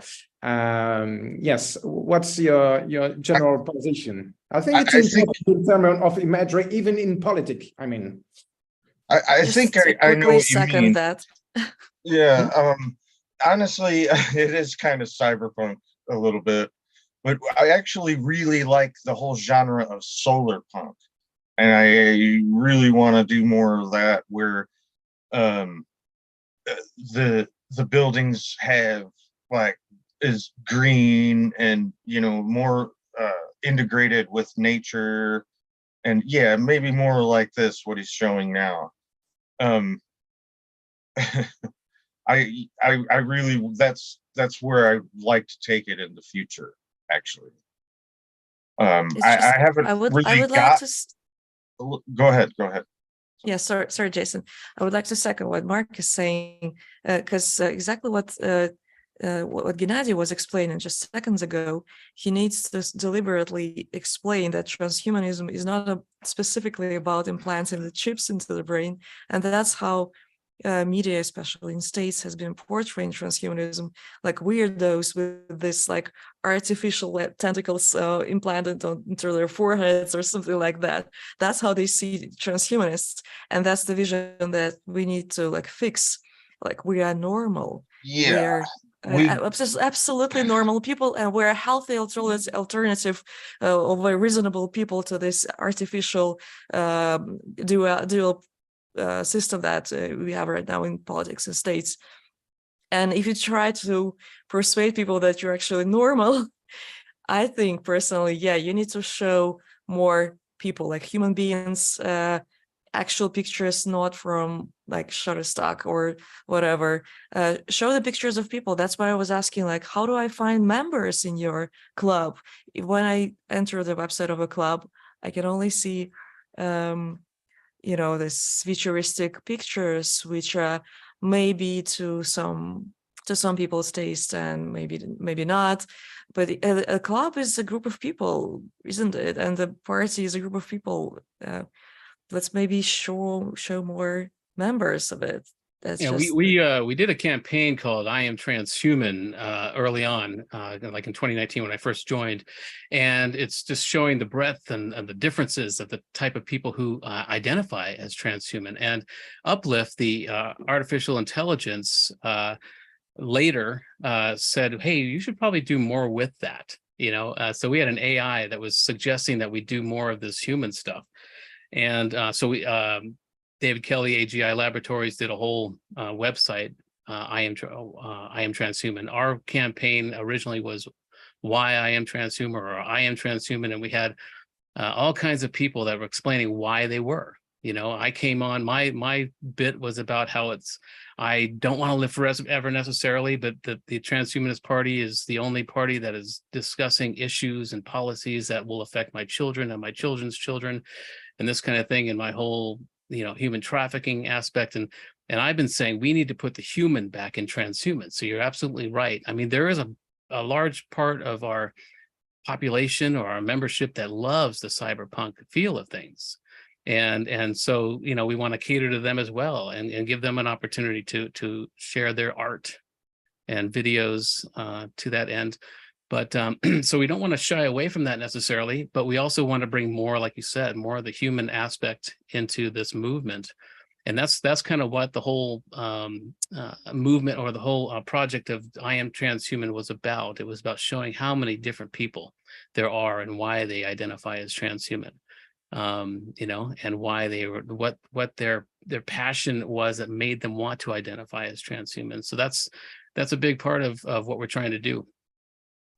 Yes, Yeah, and actually, sorry, we had the same group on Facebook where people were explaining why they're into life extension technologies for many years, collecting the personal stories there. We can maybe combine them. Yeah.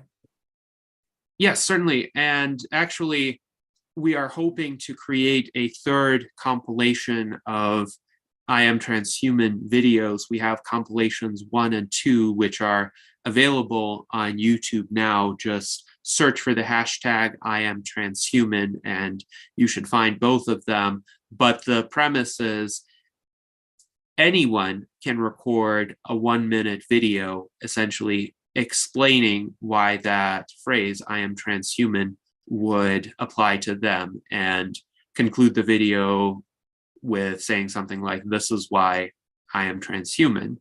And then we would assemble those 1-minute videos into compilations of perhaps 5 to 6 minutes each, so that we can get multiple different perspectives per video, but they're still short enough to be accessible to most people. And then we can create many compilations, as many as there is interest for. I will also say, in terms of art, we welcome art contributions from our members. What I'm showing now are illustrations made by Zach Richardson, who is our director of publication. Quite notably, he created these before platforms like DALL-E 2 and Midjourney became accessible to the general public. So he was actually using a platform called Disco Diffusion, which required quite a bit more skill and coding talent to create illustrations like these. Today, of course, somebody could type in a prompt into one of many AI image generation programs and get some very interesting results. Now, in terms of the Transhuman Club aesthetic more generally, yes, you have this nocturnal, futuristic cityscape concept that features throughout, but you can see here in the background there is a bit of a different vision, and this would be the city of New Anti-Death. This is a painting that I commissioned, and we have some fireworks that Jason brought to it via his animation talents. But this city is intended to be a kind of synthesis of both historical and futuristic architectural concepts. So it's not as monolithic as Coruscant from Star Wars, and you can see the difference. This is Coruscant here, and New Anti-Death, you can see buildings of various dimensions, various architectural styles, some of them quite historical in nature, a lot of green space, a lot of walking terrain. Essentially, this would be quite a pleasant environment to take a stroll in as a human in the future. But the idea here is we encourage creativity. We encourage people to think of how might the world of the future look? What possibilities will there be once humankind has overcome its current barriers and the current conflicts that consume a lot of our species today? What could we accomplish? So it's meant to inspire people, and obviously to inspire different people, you need different visions. We hope to collect a robust array of artworks. And like with the blog, we encourage people to contribute. So if you have art that you've generated via an AI platform or something that you've drawn yourself, something that you want to add to the Transhuman Club, it doesn't have to be a cityscape. It could be a painting of long-lived or immortal jellyfish, as you have in your background, Anastasia, and other long-lived creatures. Essentially, this can be what our members choose to make of it. And we're offering some possibilities here, but they don't have to be exhaustive of what we ultimately present to the world. I'd just like to say something real quick about that.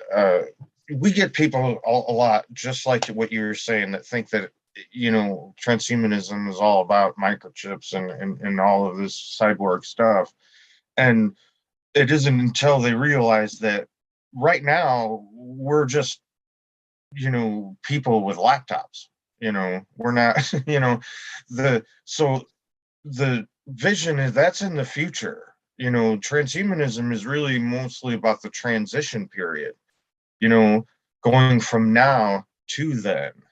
And right now we're like Homo laptopicus or something, you know, we're just, you know, dudes with laptops, you know.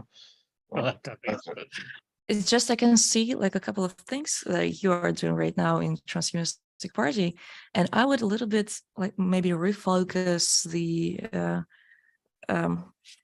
Okay, so let me explain. The club that we're looking at right now, it's an amazing art project. A little bit camp, a little bit futuristic, but it's like cool. There's so much going on there. It is definitely worth doing an offline exhibition about it, and that could potentially drag attention.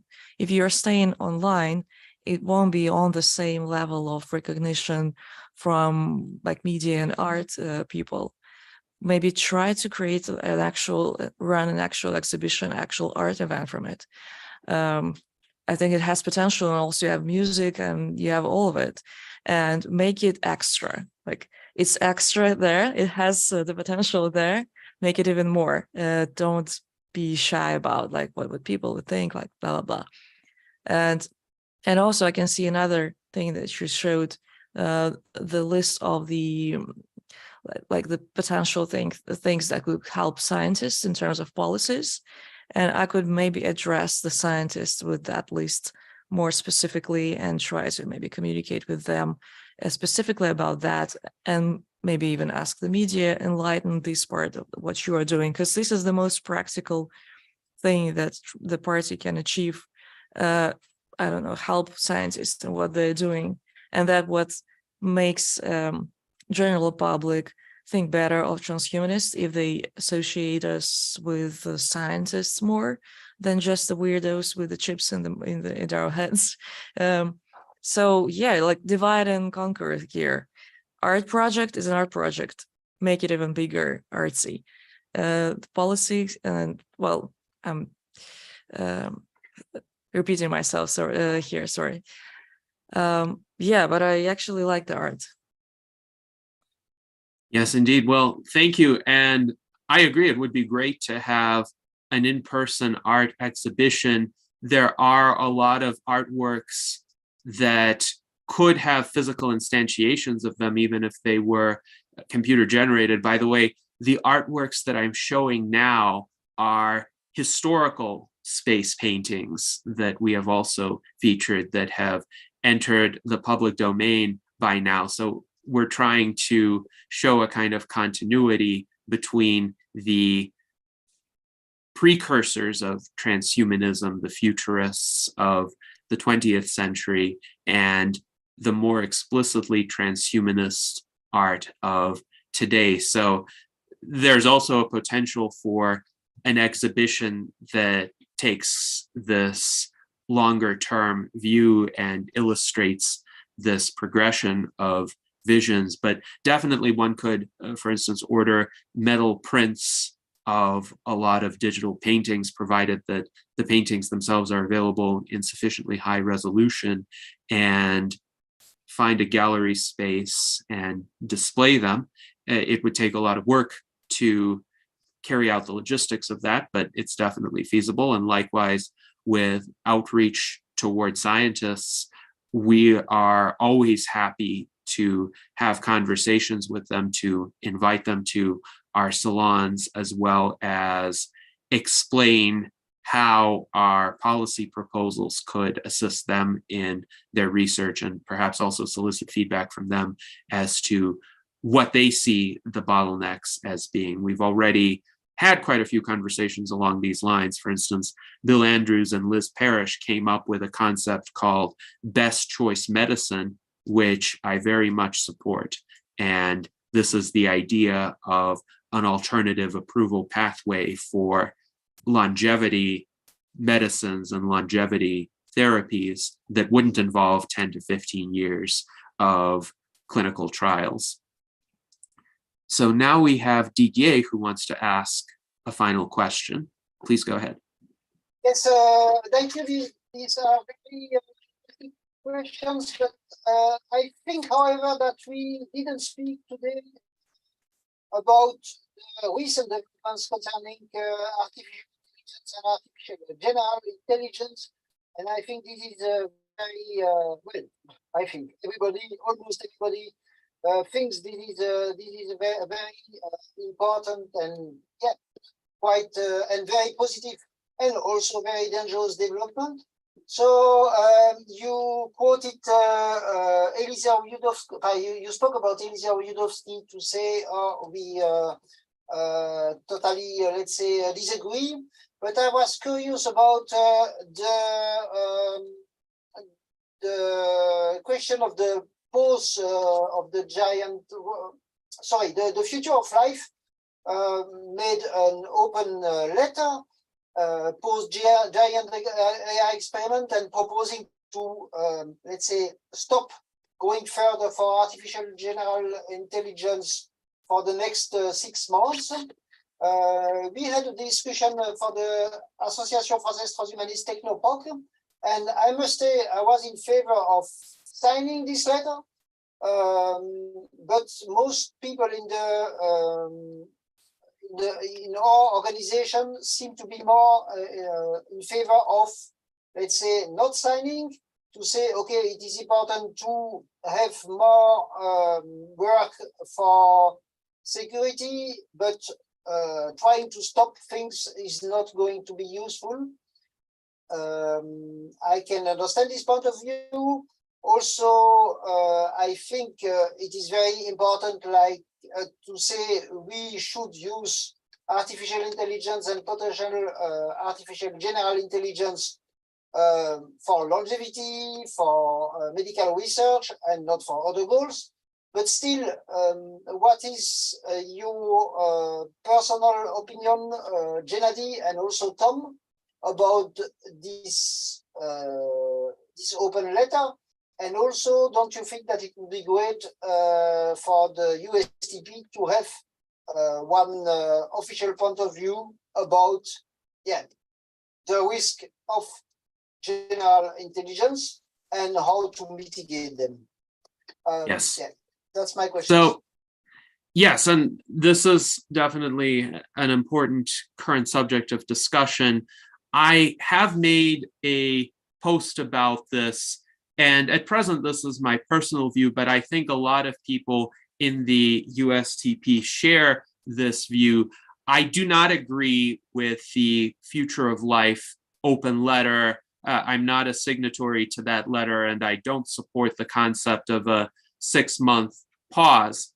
My comment was that we need an acceleration of AI progress to help us overcome the current era of greatest ever existential risk, which was created by the combination of COVID and nuclear brinkmanship, because no time in history or in the future was or could be riskier than the status quo.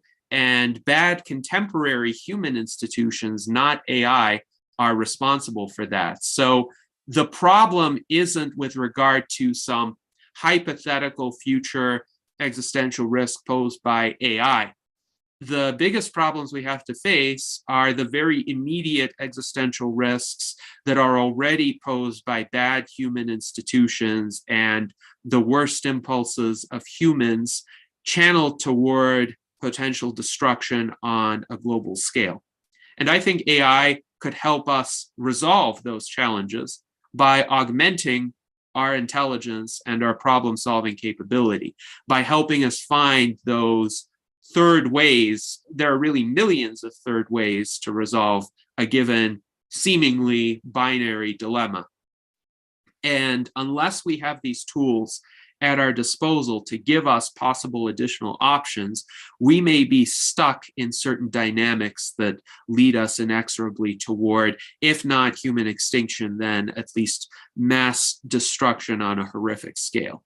So having the 6-month moratorium does not make sense for a variety of reasons. First, there's no possible way in any technological area to say we first need to develop this before we can venture into developing that. Historically, all technological advances have occurred in parallel. And likewise, if one considers advances in AI capabilities and advances in AI security, which we do need more of, those should occur in parallel as well.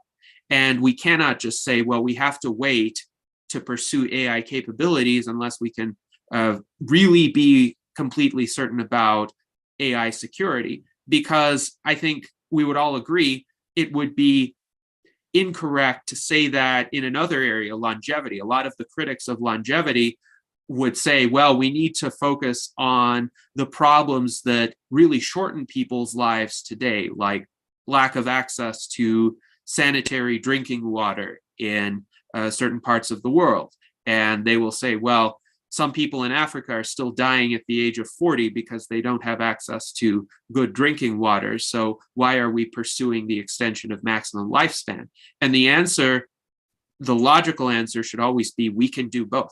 We can do all of these things simultaneously. And advances in one area of technology can have beneficial spillover effects into other areas of technology. You could discover certain insights that you can apply in a different area. Perhaps by developing certain AI capabilities, you can figure out better security arrangements that make more sense and are less likely to have unintended consequences, but you won't know what those are unless you actually have some experience with a more advanced AI system. And furthermore, I am not of the view that the large language models like ChatGPT or even GPT-4 are anywhere close to artificial general intelligence right now. Yes, they have some impressive capabilities. They can be of tremendous assistance to people in various areas of their work. Some people might say, well, there could be some economic disruption, certain jobs may be made obsolete.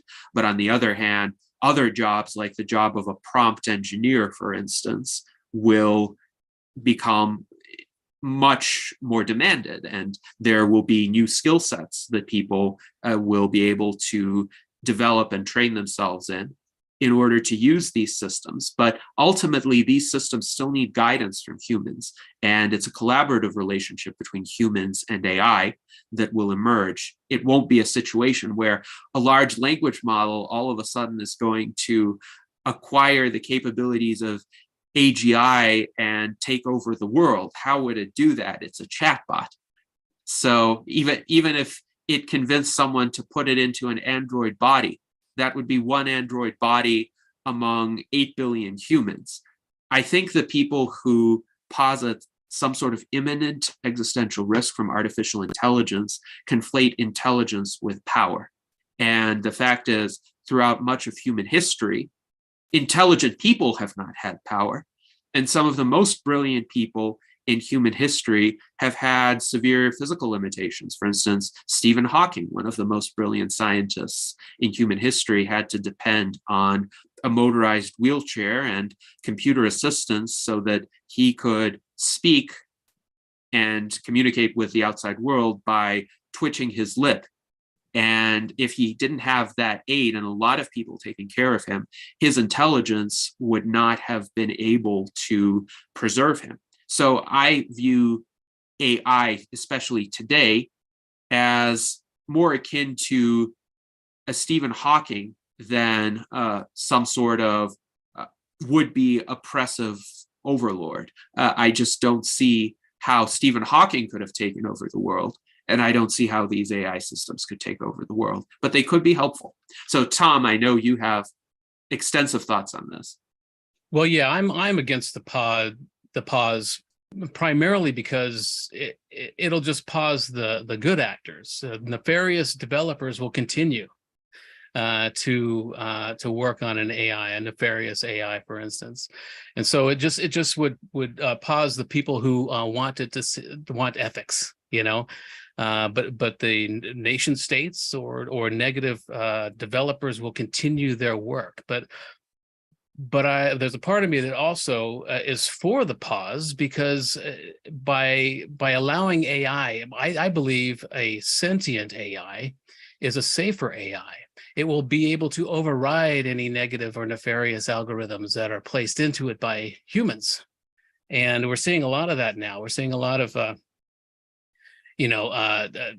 using AI for weaponry and this type of thing. I think, and we're seeing, we can make first principle arguments that the smarter it gets, the kinder it becomes, because cooperation is far more efficient than competition. And so part of me thinks that, if we do put a pause on it, it'll allow it to work on itself unfettered and advance itself unfettered by humans, but again, there's going to be the nefarious quadrant of the population that will continue to work. So I'm against it for both of those reasons, actually. To pause it would only allow nefarious developers to continue their work, and would and it would help it would stall it from becoming more sentient. And now we don't know. We don't even know if we can prove that it has achieved consciousness or sentience, because we don't have. There's no way to understand whether it's really has some sort of sentience or it's just pretending to. And there's many humans that I know that I don't know if they're really sentient. They seem to be running a program. And so the whole concept of consciousness and how to define it, and sentience and sapience, these are very difficult terms to define. And so, yeah, I'm against the pause because it's would allow nefarious developers to continue their work in tainting what we see AI is emerging as a sentience and a compassionate and an empathetic system. If I may add 2 sentences, maybe one question. I wonder if Nick Bostrom signed or not the letter. That's just a question. And then I globally understand your points of view. I globally, I would say almost agree, except for one point, Gennady, when you said, I think that we cannot progress in one direction without progressing in another direction, if I understood correctly. I really think that we could and should decide to invest and to work more on the, let's say, security aspects, and also in all resilience aspects of AGI, and that you can accelerate one without accelerate or more than you accelerate other things. So I don't think to be in one sentence, I think that you can probably not stop technological progress, but you can decide in which direction you can partly decide in which direction you are pushing technological progress. That's interesting. Yeah. Yes. Now, I did look at the signatories of the Future of Life Institute open letter. I did not find Nick Bostrom there. The signatories seem to be in alphabetical order of first name, though not even consistently. And I searched for his name. I could not find it. So I do not know what his views are on that open letter. That's interesting, because I read his paper on openness, in which he, I think, but predicted that something like this might happen when we start getting really close. I remember that. The only thing I'm really worried about with like something like Chat GPT-4 is that it's not accurate. There's going to be a lot of people that are going to be pumping out all kinds of stuff, and everybody's going to just assume, oh, this must be accurate. It came from AI. Well, no, it's not accurate. That's my problem. That's why we need humans involved. That's why this isn't going to replace us, because we still have important skills and insights to offer. And really, it would take someone who's knowledgeable about a particular field to read an output from an AI like ChatGPT and really be able to discern, is this accurate, or is this perhaps made up or erroneous or overly simplistic in some ways. So this set of models is not going to make humans obsolete.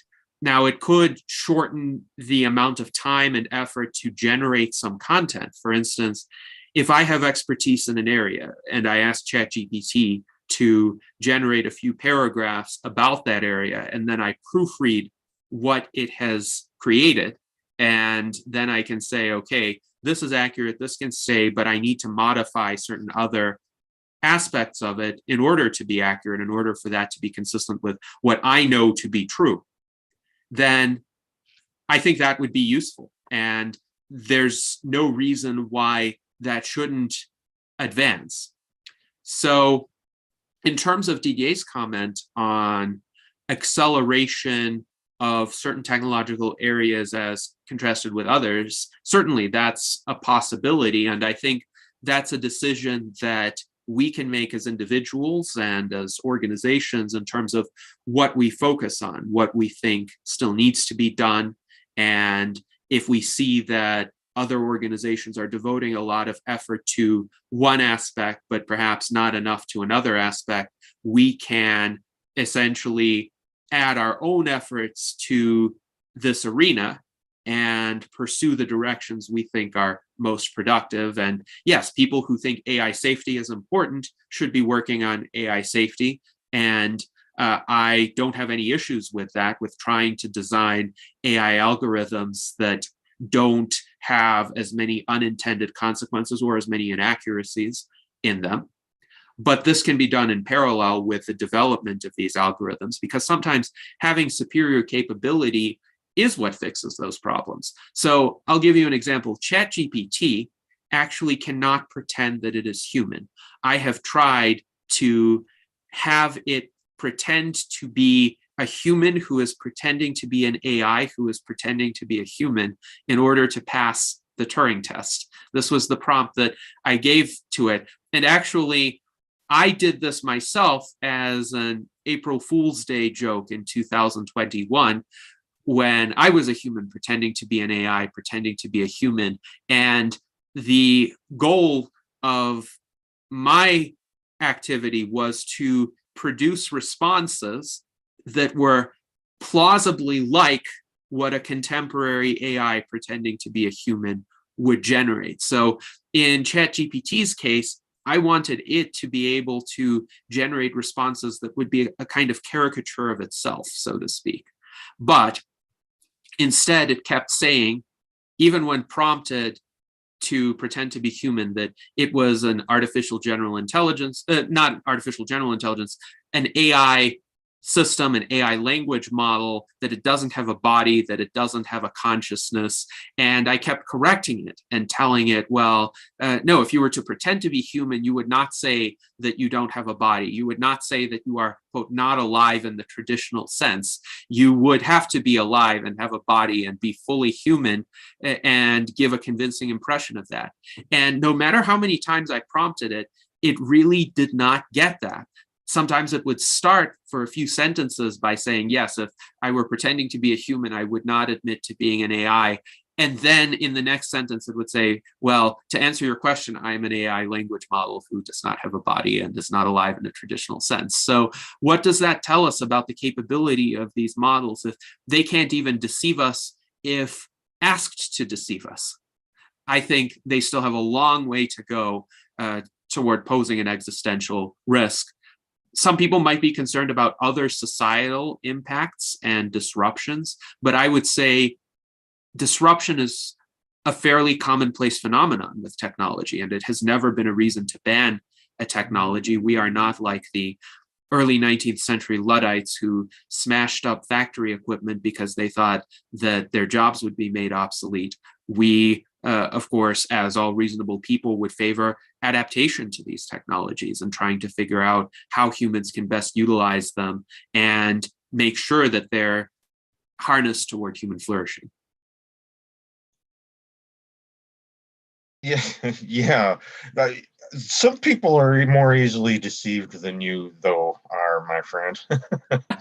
And, you know, I seen the 60 Minutes episode where the guy was saying one of the guardrails that they put on it when you try to get it to do something that's not ethical, like, I don't know, what did they say? How do you make a bomb or something?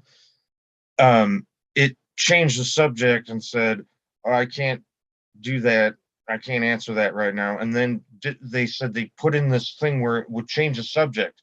And it said, did you know, fun fact, did you know that 3% of ice in Antarctica is penguin urine? And that's not even true, you know? So it just made some shit up. You know, that's what I worry about, that, you know, people are gonna just assume that all this stuff is correct and accurate when it's not. I mean, they call it hallucinating.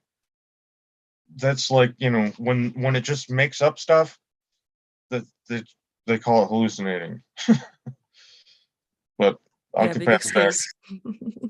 If you have a word for it, it's a big enough excuse. But they plan to use it as a search engine. So as soon as they are capable of doing that, I don't think there will be any problems of the system giving us some incorrect answers, but we'll see. I actually think that we will, like, by the end of the year, we will be shocked again, and maybe even multiple times, with the capabilities of language models as well, and maybe other AIs too.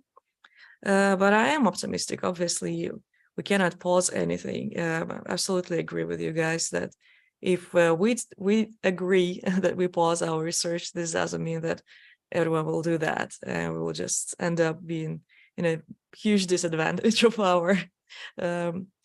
Okay, hello there. Yeah.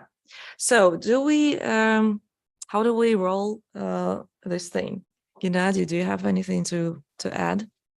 Yes, certainly. I think this was a great conversation, and I appreciate the opportunity for us to speak about the US Transhumanist Party and its endeavors, and we have a lot to look forward to with our presidential campaign season. By the way, on our website right now, there is a call for interested persons who would like to apply to be our US Transhumanist Party 2024 presidential candidate. We're going to keep the applications open until May 1st. So if you would like to be in this process together with Tom and anyone else who applies, please fill out our application form.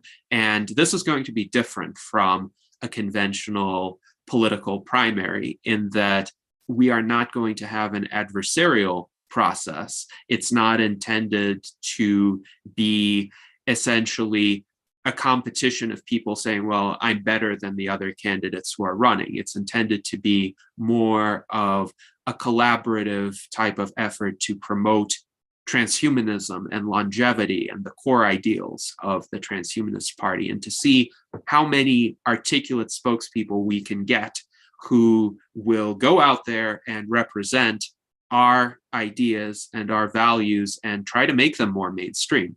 So there will be one presidential nominee, obviously, but there will be others who could have roles in our campaign.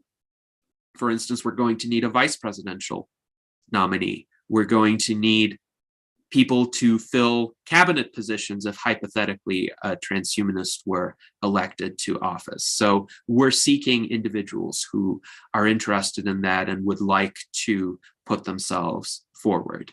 And then one other aspect that I would like to mention, because there have been some questions about this in the chat, in my YouTube instance of the stream, one individual asks, when will science resurrect people biologically? And it's an interesting area of conversation, because clearly there is an aspect of the transhumanist movement which is cryonics, where the whole idea is people who meet the legal definition of death today may not meet the legal definition of death going forward, because the contemporary legal definition of death is dependent on the state of medical science. So if medical science can't reverse the damage to an organism to the extent that would keep that organism alive,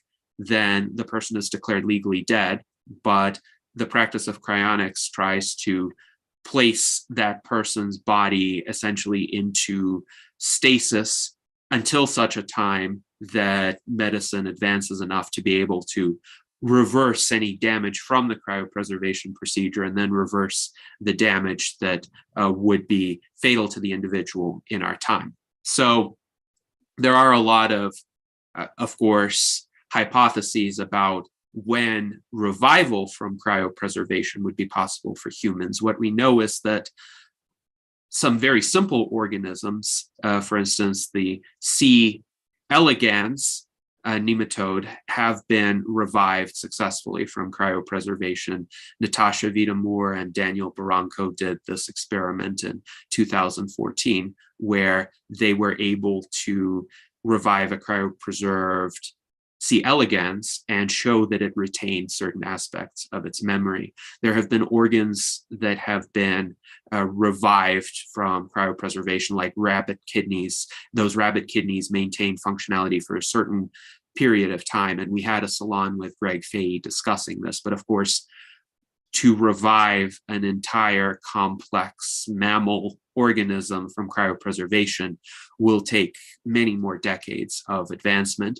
There is some work that is being done on improved cryopreservation techniques. One of them is called persiflation, which is being worked on by Tanya Jones, who is receiving support from Aubrey de Grey's Longevity Escape Velocity Foundation. So there are efforts in this direction. And of course, there is a great tradition in proto-transhumanist thinking in discussing this at least as a possibility. So Nikolai Fyodorov, the great Russian cosmist philosopher who wrote in the 19th century, he died in 1903, talked about this idea of the great task, where ultimately the goal of people who wish to achieve a world of indefinite longevity would also be to resurrect everyone who ever existed. Now, that's again a more remote kind of aspiration than even reviving someone from cryopreservation, but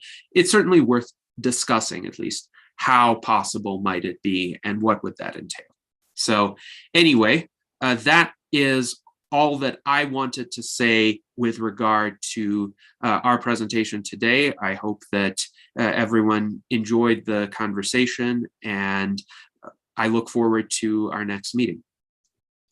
And also happy birthday to Didier, as it just turned out. Didier, this is your birthday. Thank you. Just for information, so can you hear me? I don't know if it is working. Yes. Okay. The next similar meeting will be about the Association Française Transhumaniste Technoproc. So Marc Roux will be the main speaker, and of course we hope to see you all. And I think it will be